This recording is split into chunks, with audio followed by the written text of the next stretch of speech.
Pemerintah mengumumkan pengunduran diri Bambang Susantono sebagai Kepala Otorita Ibu Kota Nusantara IKN. Selain itu, Wakil Kepala Otorita IKN Doni Rahayu pun ikut mundur dari jabatan.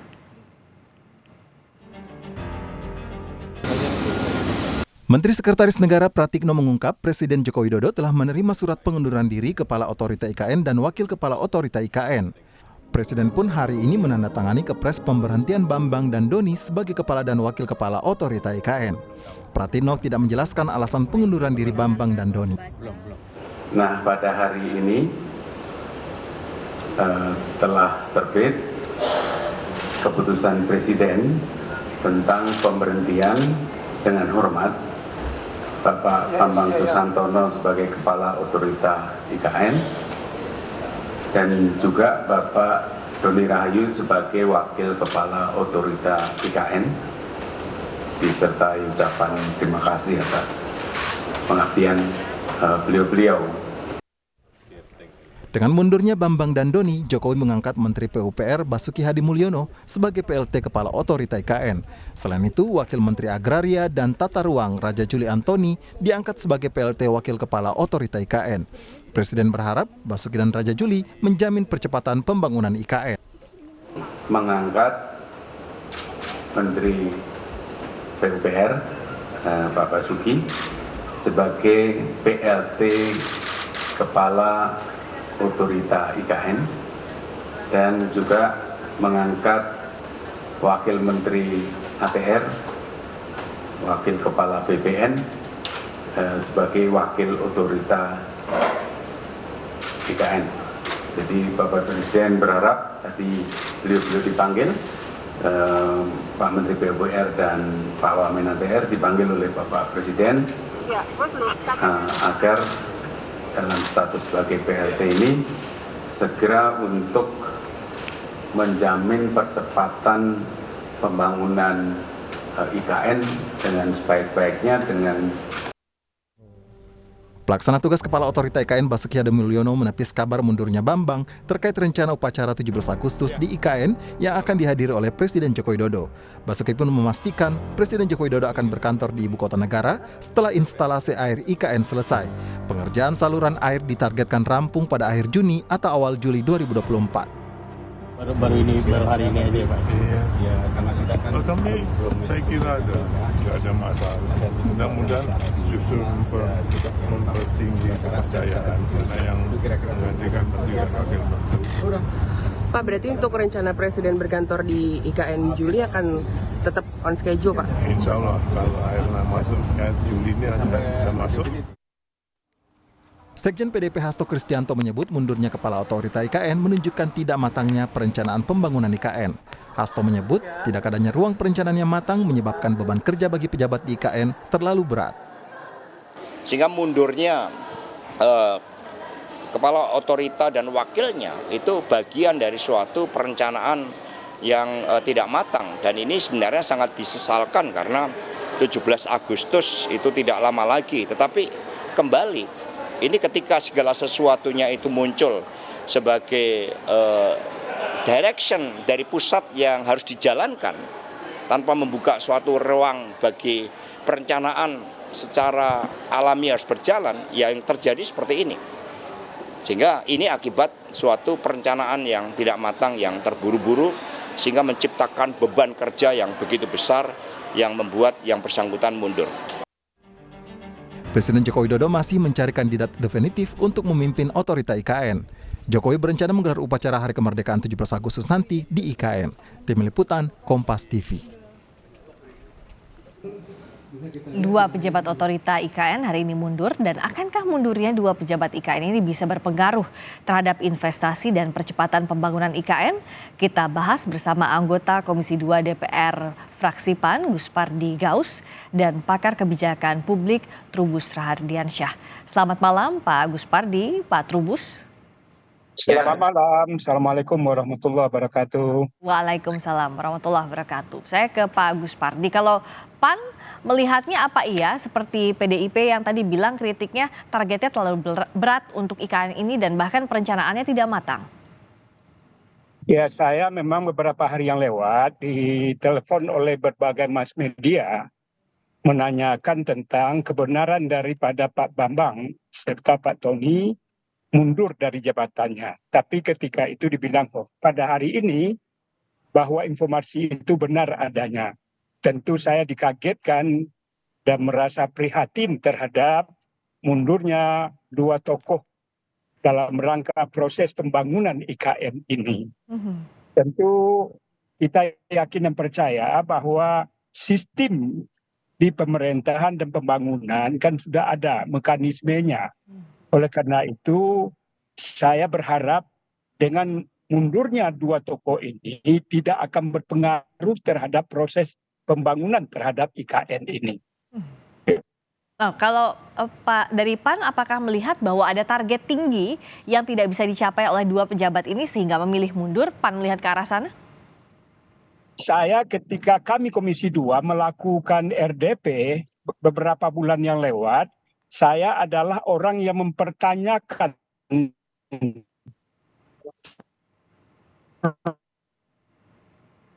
progress report dari sendiri sebagai dikatakan oleh Pak Bambang itu ketika beliau memimpin RDP dengan Komisi 2 memang banyak capaian-capaian yang menurut hemat saya sulit untuk bisa target itu sesuai dengan target yang diharapkan. Lalu saya mempertanyakan ketika itu persoalan keinginan untuk melaksanakan hari proklamasi, menurut hemat saya ketika itu saya ungkapkan hari proklamasi itu kapan saja bisa dilaksanakan, di mana saja bisa dilaksanakan, tidak tergantung kepada proses daripada pembangunan.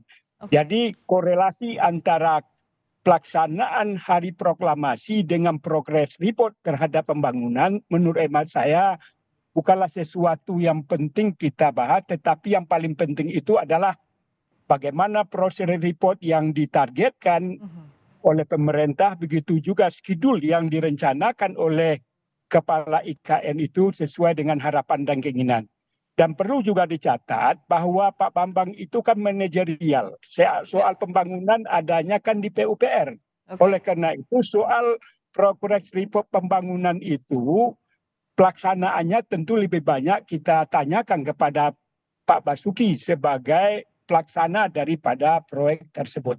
Sedangkan Pak Bambang adalah orang yang memanage bagaimana proses secara menyeluruh itu bisa diatur sedemikian rupa sesuai dengan harapan dan keinginan daripada Bapak Presiden. Baik, kalau dari Pak Trubus lihatnya apa sih yang jadi kendala utama dalam mewujudkan target IKN pembangunan, percepatan pembangunan IKN dalam waktu dekat ini sehingga ada dua pejabatnya mundur? Ya, menurut saya adanya banyak protes-protes dari masyarakat, ada juga yang memang selama ini cukup muncul di publik. Kemudian juga persoalan ini Mbak, pembebasan lahan tanah gitu. Nah ini menjadi hal yang sangat prinsip juga karena apa? Karena pembebasan tanah selama ini banyak mengalami kendala sehingga ini menimbulkan pertimbangan yang berat bagi Bambang Susantono untuk melaksanakan. Selain itu juga ada persoalan infrastruktur pendanaannya yang sampai hari ini masih murni menggunakan APBN dan belum ada investor yang masuk juga di situ sehingga kelihatannya dengan target-target yang selama ini ditetapkan itu memang jauh dari harapan, artinya belum realistis Mbak, sehingga ini menyebabkan beban berat bagi Bambang Susantono dan kawan-kawan untuk melaksanakan secara realistis gitu ya.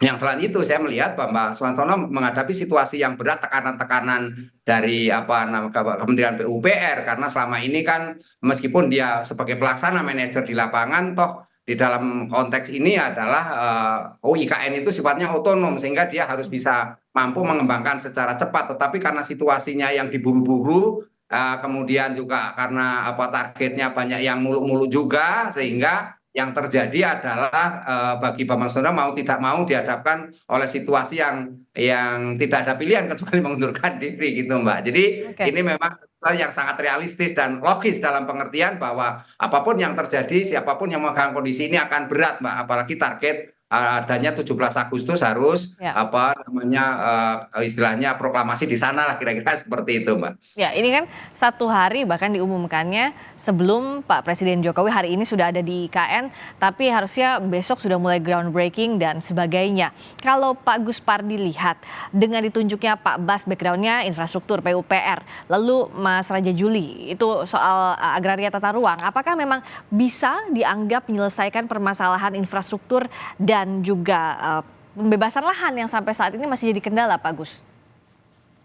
Memang sebagaimana kita dapatkan informasi dari berbagai mass media, persoalan tanah adalah sesuatu yang luar biasa yang disampaikan oleh Pak Bambang ketika itu. Pembebasan tanah adalah sesuatu yang bukanlah sesuatu yang sederhana. Dan ketika itu saya juga bagian orang yang mempertanyakan tentang progress report apakah bisa sesuai dengan target.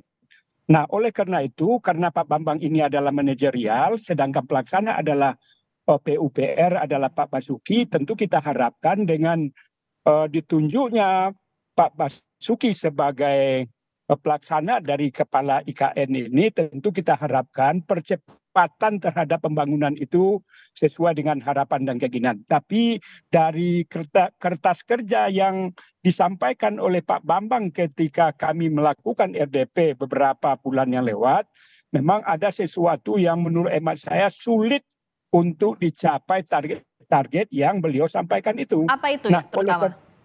Ya banyak hal capaian itu baru ada yang 42%, 50%, sedangkan target yang ingin diselesaikan itu dalam jangka waktu 2-3 bulan itu adalah sesuatu yang sulit menurut hemat saya untuk direalisasikan. Oleh karena itu dengan ditunjuknya Pak Bambang, Pak Basuki sebagai PLT daripada kepala ini, tentu beliau bisa melakukan progress report terhadap percepatan pembangunan ini bisa dilakukan. Tetapi ini adalah sesuatu yang tidaklah sederhana. Oleh karena itu saya berharap bahwa kondisi ini tentu harus diselesaikan secara menyeluruh. Ibarat memasak bika itu di atas ditekan oleh pemerintah, dalam hal ini oleh presiden, di bawah banyak persoalan-persoalan yang harus diselesaikan oleh kepala IKN ini. Dua mata rantai inilah yang perlu diselesaikan, karena bagaimanapun dua hal ini tentu adalah sesuatu yang menjadi kendala untuk melakukan percepatan itu. Nah, Pak Trubus, bagaimana solusi yang bisa terbayangkan? Satu, menjaga trust investor, yang berikutnya adalah percepatan pembangunan. Iya, menurut saya ini harus mencari sosok pengganti Bambang Susantono, ya paling tidak orang yang punya kapasitas untuk mendatangkan investor. Nah, selama ini setidaknya orang yang ya setara lah dengan Bambang Susantono. Tetapi kita percaya bahwa orang Indonesia itu banyak yang meskipun kita belum punya pengalaman membangun IKN itu, tetapi orang Indonesia yang punya kapasitas kemampuan untuk membangun IKN saya rasa ada. Hanya memang ini harus dilakukan satu pemilihan yang betul-betul tepat. Dalam arti presiden tidak hanya sekedar menunjuk kepada seorang menteri ini, tapi ini saya pesimis dengan kondisi yang ada. Karena apa? Karena waktu kepemimpinan Pak Presiden Jokowi ini hanya tinggal beberapa bulan lagi, Mbak. Jadi kalau target-target ini selama ini anggaran yang terpakai sudah 75 triliun ya, tetapi yang kita lihat semua infrastrukturnya belum jauh dari harapan. Yang ada ya cuman ini apa adanya gitu, dengan kualitas. Saya khawatirnya kualitasnya malah di bawah SNI nantinya lah, itu yang khawatir juga, Mbak. Jadi ini harus juga dilihat secara utuh bagaimana kemudian pemerintah tidak semerta-merta mengatakan bahwa dengan ditunjuknya Raja Juli Antoni persoalan tanah akan selesai juga. Saya rasa juga ini satu hal yang mission impossible juga, Mbak, menurut saya itu. Nah, seberapa bisa pemerintah mengatasi tantangan ini, percepatan pembangunan dan juga kepercayaan investor di sisa beberapa bulan pemerintahan Presiden Joko Widodo untuk mengebut IKN? Terima kasih Pak Gus Pardi Gaus, anggota Komisi 2 DPR fraksi PAN. Terima kasih Pak Trubus Rahardiansyah, pakar kebijakan publik. Selamat malam.